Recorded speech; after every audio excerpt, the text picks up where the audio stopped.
भविष्य के सभी अध्यापक साथियों का सरकारी अध्यापक चैनल पर हार्दिक स्वागत है। दोस्तों, आज की वीडियो एक स्पेशल वीडियो है और ईवीएस पेडागोजी की ये वीडियो है। इसमें हम डिस्कस करने वाले हैं पर्यावरण शिक्षण की विधियां। तो पर्यावरण शिक्षण में कुछ मेथड्स का यूज़ किया जाता है टीचर्स के द्वारा, तो उन सभी जो इम्पोर्टेंट विधियाँ हैं उन सभी को डिस्कस करेंगे। इसके अलावा वीडियो के एंड में मैं आपसे एक क्वेश्चन पूछूंगा। अगर आपको उस प्रश्न का जवाब आ गया तो आप समझ लेना कि आपको जो विधियां हैं वो समझ में आ गई हैं। अगर उस प्रश्न का जवाब आपने गलत दिया तो हम समझ जाना कि आपको जो विधियां हैं अभी भी समझ में नहीं आई हैं। तो चलिए शुरुआत करते हैं। आज की पर्यावरण विधियों की हम चर्चा करेंगे, जिसमें ये जो चैनल है वो सरकारी अध्यापक चैनल सभी टीचिंग एग्जाम्स के लिए बनाया गया है। इसको सब्सक्राइब करके इसके बराबर में जो बेल आइकॉन है उसको ऑल पर सेट कर लेना, ठीक है, जिससे वीडियोज़ के नोटिफिकेशन आपको मिलते रहें। और इन सभी जो हम कोर्सेज करवा रहे हैं सभी के PDF हैंड रिटन नोट्स आपको टेलीग्राम पर मिल जाएंगे। आप नीचे वीडियो की लिंक डिस्क्रिप्शन में लिंक दिया है टेलीग्राम का, या फिर आप सर्च कर सकते हो सरकारी अध्यापक, ठीक है। तो टेलीग्राम पर जरूर ज्वाइन हो जाइए। चलिए सबसे पहली विधि पर चर्चा करेंगे। अब आज की सबसे पहली विधि है उसका नाम है अन्वेषण विधि। अब देखिए, अन्वेषण विधि इसको इंग्लिश में बोलते हैं ह्यूरिस्टिक मेथड। अच्छा, सबसे पहले मैं आपको ये बता देता हूँ कि कोई भी विधि हो, जैसे पर्यावरण शिक्षण की हो या बाल विकास की कोई विधि हो, या फिर किसी भी विधि के अलावा यानी कोई भी मेथड हो, या फिर कोई भी अप्रोच हो, या फिर कोई भी TLM हो, तो हर चीज़ का जो शिक्षा में प्रयोग हो रहा है तो वो किस लिए हो रहा है? बच्चा जिस पाठ्यक्रम को पढ़ रहा है उसको रोचक बनाने के लिए कई सारी विधियां प्रयोग में लाई जाती हैं। किस लिए लाई जाती हैं? कि बच्चे का जो पाठ्यक्रम है वो रोचक बनाया जाए, बच्चा पढ़ने में इंटरेस्ट जगाए। ये सारी चीज़ें केवल इसीलिए हो रही हैं, ठीक है। और तो कई सारी विधियां थी पहले, प्राचीन की बात करें तो पहले कई सारी विधियां थी।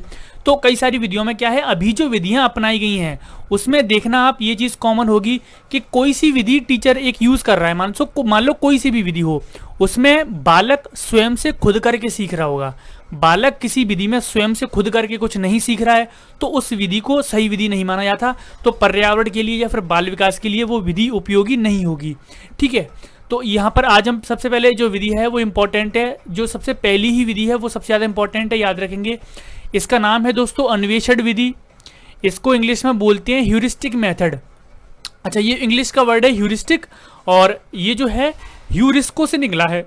एक शब्द है ग्रीक भाषा का ह्यूरिस्को, ह्यूरिस्को से निकला है ह्यूरिस्टिक। अच्छा, और ह्यूरिस्टिक से बना है अन्वेषण, ठीक है। अब यहाँ पर अन्वेषण में आपको बता देता हूँ कि अन्वेषण का क्या मतलब होता है। जब बालक खुद से जांच पड़ताल करता है, खोज करता है, उस चीज़ को बोलते हैं अन्वेषण। अब जैसे खुद से ही बालक खोज करेगा, जांच पड़ताल करेगा किसी चीज़ की, तो वो क्या है, बाल केंद्रित विधि हो गई एक तो। और हस्तपरक गतिविधियों के अंतर्गत हम इसको रखते हैं, क्योंकि बालक क्या है, खुद से करके सीख रहा है। हर एक विधि में आपको ऐसा दिखेगा कि बालक खुद से करके सीख रहा होगा। चलिए, ये है अन्वेषण विधि। और अन्वेषण विधि जो ह्यूरिस्टिक मेथड उसको बोलते हैं वो ह्यूरिस्को से बना है। ये एक ग्रीक भाषा का शब्द है, और ग्रीक भाषा में ह्यूरिस्को को बोलते हैं मैं खोजता हूँ, यानी कि बालक क्या है, स्वयं से खोजकर सीखता है चीज़ों को, ठीक है। तो इसका मतलब क्या है ह्यूरिस्को का, मैं खोजता हूँ। अच्छा, ये जो विधि है अन्वेषण विधि, इसमें जो अध्यापक है वो क्या रोल प्ले करता है वो आपको पता होना चाहिए। तो जो अध्यापक है वो पथ प्रदर्शक होता है। इस विधि में अध्यापक क्या है, पथ प्रदर्शक होता है, यानी कि बच्चे की प्रॉब्लम को वो खुद सॉल्व नहीं करेगा, केवल उसको रास्ता दिखाएगा कि बच्चा अपने उस रास्ते पर चले और अपनी प्रॉब्लम को सॉल्व कर ले। इस वजह से अध्यापक इसमें पथ प्रदर्शक की भूमिका निभाता है। आप NCF 2005 पढ़ोगे तो NCF 2005 भी कहता है कि अध्यापक को क्या है, पथ प्रदर्शक होना चाहिए, ठीक है। तो इसमें अध्यापक की भूमिका हो गई। अब है इस विधि का जो मुख्य उद्देश्य है वो है अन्वेषण प्रवृत्ति का विकास करना। बालक में जो खोजबीन है, खोजबीन करने की प्रवृत्ति है, बालक खुद से चीज़ों को खोजे, तो उस प्रवृत्ति यानी कि उस नेचर को बालक में डेवलप करना इस विधि का मुख्य उद्देश्य है, ठीक है। आपको समझ में आ गई होगी, ये अन्वेषण विधि है। इस विधि अन्वेषण विधि है, ये किसने दी है, H.I. आर्मस्ट्रॉन्ग ने। किसने दी है, H.I. आर्मस्ट्रॉन्ग। याद रखेंगे आर्मस्ट्रॉन्ग ने कौन सी विधि दी है, अन्वेषण विधि। अन्वेषण विधि को ह्यूरिस्टिक कहते हैं, जो कि ह्यूरिस्को से निकला है। इसका मतलब होता है मैं खोजता हूँ।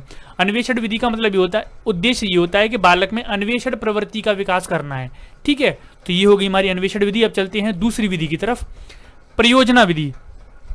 परियोजना विधि को प्रयोजन विधि भी कहते हैं, परियोजना विधि को हम प्रोजेक्ट मेथड भी कहते हैं, प्रोजेक्ट विधि भी इसको कहते हैं। अच्छा, इसका जो जन्मदाता है परियोजना विधि के, वो है किलपैट्रिक।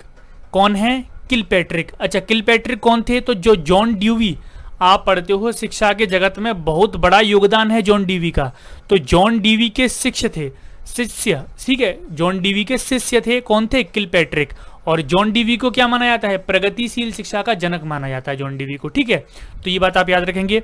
इसके अलावा अब मैं आपको ये बता देता हूँ कि जो प्रोजेक्ट मेथड है उसमें कुछ स्टेप्स होते हैं। अच्छा, सारी जो विधियां हैं उनमें क्या है, बालक स्वयं करके सीखेगा और टीचर उसके लिए क्या है, जो सिचुएशन है वो क्रिएट करेगा, ठीक है। तो प्रोजेक्ट जो विधि है वो स्टेप्स में कंप्लीट की जाती है, याद रखेंगे। जो प्रोजेक्ट विधि है वो कुछ स्टेप्स में कंप्लीट की जाती है। और कई बार ये भी पूछा जाता है कि प्रोजेक्ट विधि के कितने सोपान हैं। आपसे ऑप्शन में दे देगा 3 है, 4 है, 5 है, 6 हैं, तो आप इतना याद रखिएगा, प्रोजेक्ट विधि के टोटल 6 स्टेप्स होते हैं, 6 सोपान होते हैं। सबसे पहले परिस्थिति उत्पन्न करनी होती है, बालक के सामने ऐसी परिस्थितियां उत्पन्न करो कि वो उस कार्य को करने के लिए या फिर उसमें वो अपना इंटरेस्ट जगाए।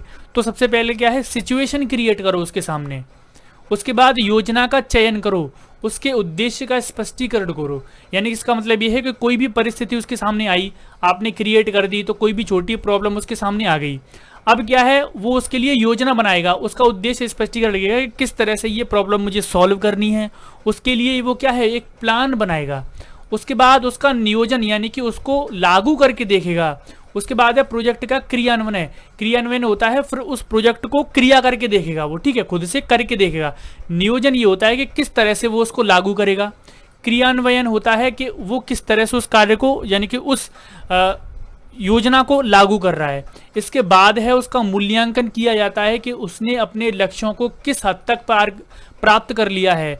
इसके अलावा उसकी रिपोर्ट तैयार की जाती है कि कितने % वो सक्सेसफुल रहा है। तो ये प्रोजेक्ट विधि के स्टेप्स हैं जिनमें प्रोजेक्ट विधि कंप्लीट की जाती है। याद रखेंगे, प्रोजेक्ट विधि को प्रोजेक्ट मेथड कहते हैं। किलपैट्रिक इसके जन्मदाता हैं, किलपैट्रिक ने ये हमको दी है, जो कि जॉन ड्यूवी के शिष्य थे।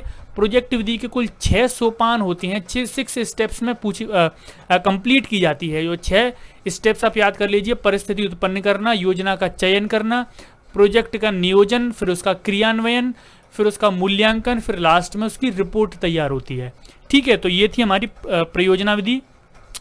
इसके बाद है एक प्रयोग विधि, इसको कहते हैं एक्सपेरिमेंट मेथड। अब देखिए, एक्सपेरिमेंट सबसे ज़्यादा कहाँ पर किए जाते हैं, तो साइंस लैब में। जो लैब वगैरह होती हैं, साइंस केमिस्ट्री की जो लैब होती हैं, तो उसमें क्या है, प्रोजेक्ट, ये एक्सपेरिमेंट किए जाते हैं। तो ये जो प्रयोग विधि है वो भी किस लिए है, पर्यावरण विज्ञान शिक्षण के लिए सबसे ज़्यादा उपयोगी है। जहाँ पर आपको एक्सपेरिमेंट करने का मौका मिले, जैसे साइंस में आपको एक एक्सपेरिमेंट करते हो, तो साइंस के लिए सबसे ज़्यादा प्रयोगी है ये विधि, प्रयोग विधि, ठीक है। ये एक बाल केंद्रित विधि है, सारी विधियाँ बाल केंद्रित हैं जिनमें बालक स्वयं से करके सीखता है।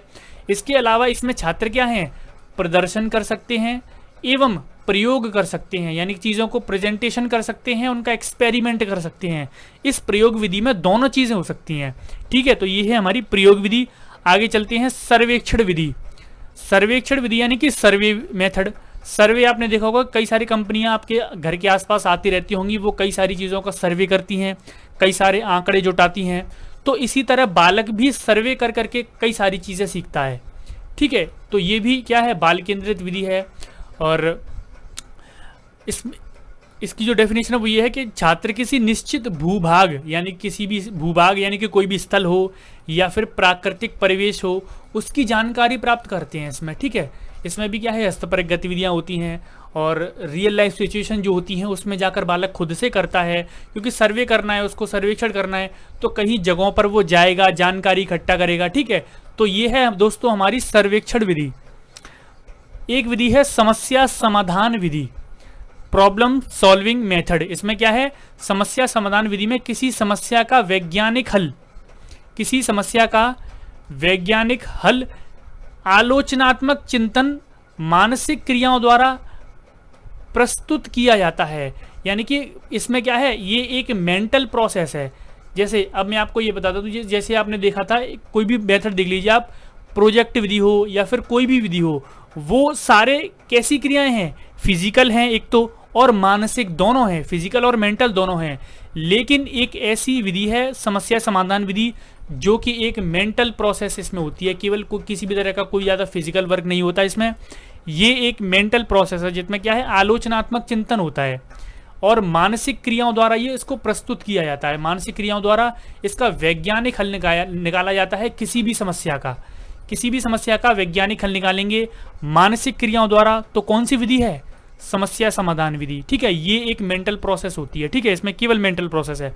तो 5 इंपॉर्टेंट विधियों के बारे में मैं आपको बता चुका हूं। अब ये प्रश्न आपके लिए है, इसका जवाब आप देंगे नीचे कमेंट्स में। प्रश्न ये है कि पर्यावरण शिक्षा में समस्या समाधान विधि का कौन सा गुण है। पर्यावरण शिक्षण में हम कई सारी समस्याओं का समाधान करते हैं, तो वो सारी समस्या समाधान वाली जो विधि है वो कौन सा गुण उसमें है। चयनात्मकता का गुण है उसमें, व्याख्यान का भी उसमें गुण है, और लक्ष्य केंद्रित विधि है वो, या फिर ये सभी ऑप्शन समस्या समाधान विधि के अंतर्गत आ जाएंगे पर्यावरण अध्ययन में। तो इस प्रश्न का जवाब आपको देना है नीचे कमेंट्स में। तो दोस्तों ये कुछ इंपॉर्टेंट सी वीडियो थी जो आपकी पर्यावरण शिक्षण विधियां हैं उनके ऊपर।